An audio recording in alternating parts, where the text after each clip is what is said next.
Picture this, a beautiful summer afternoon in an upscale Atlanta neighborhood.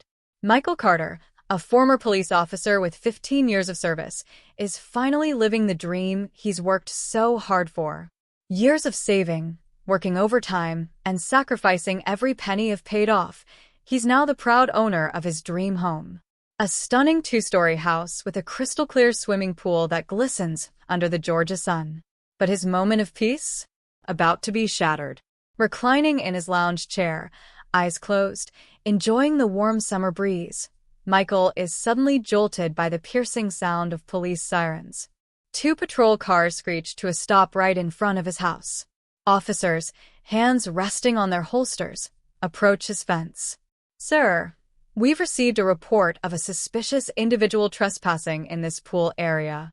Michael sits up, that all-too-familiar knot tightening in his stomach. He already knows exactly who made that call.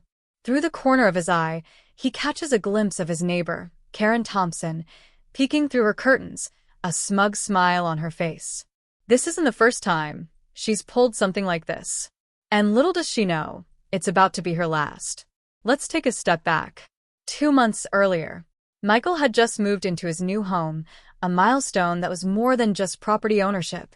It was the realization of everything his parents had dreamed of but never achieved. Owning a house in one of Atlanta's most prestigious neighborhoods? A true accomplishment. The previous owners had taken great care of the property, and the backyard pool? That had been the selling point from day one. As Michael arranged his patio furniture, he noticed her for the first time, Karen Thompson, standing at her second-floor window, phone pressed to her ear, staring at him. Michael waved. Polite. Friendly. But she disappeared behind the curtains in an instant. The next day, while Michael was out at the hardware store, his security camera sent him an alert. There she was, walking right through his unlocked back gate like she owned the place. Dressed in a designer swimsuit, luxury beach towel in hand, she casually placed her things on his pool chair and dipped her feet into his water. When Michael returned and confronted her, Karen's reaction was unbelievable.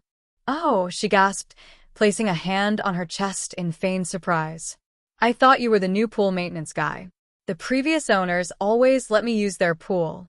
Her condescending smile made Michael's blood boil. But years in law enforcement had trained him to stay calm. "Ma'am," he said evenly, "I'm not the maintenance guy. I'm the new owner. And I'd appreciate it if you asked for permission before entering my property." Karen's expression twisted in disbelief. "You? The owner?" She let out a nervous laugh. "There must be some mistake. I know the realtor who handled this sale, and she never mentioned."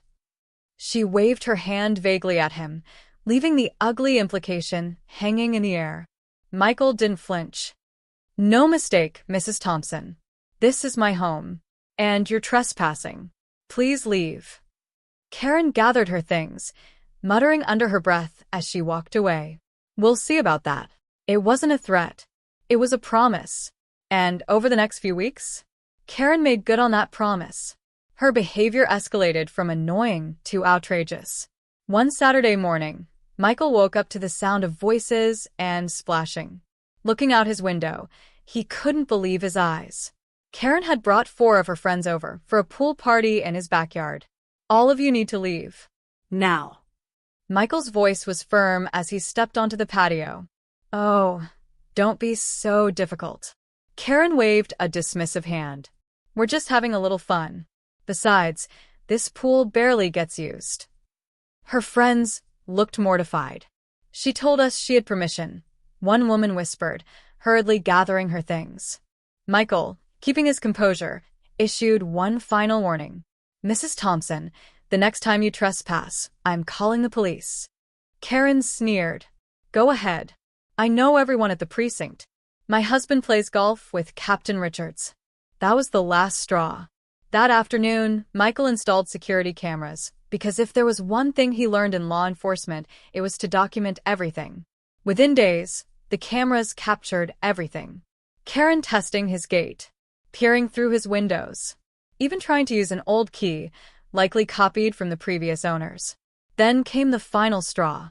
Michael came home from the grocery store to find 8 women in his backyard, wine glasses in hand, lounging by his pool like they owned the place. This time, he didn't hesitate. The police arrived within minutes.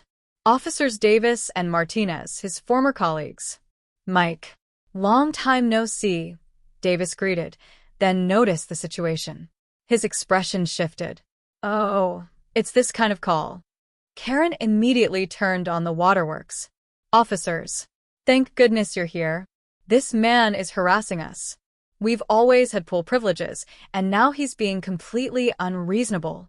Martinez cut her off. "Ma'am, "Mr. Carter was one of our best officers. If he says you're trespassing, you're trespassing. Leave now, before we have to make this official." The moment of humiliation? Priceless. But Karen? She wasn't done.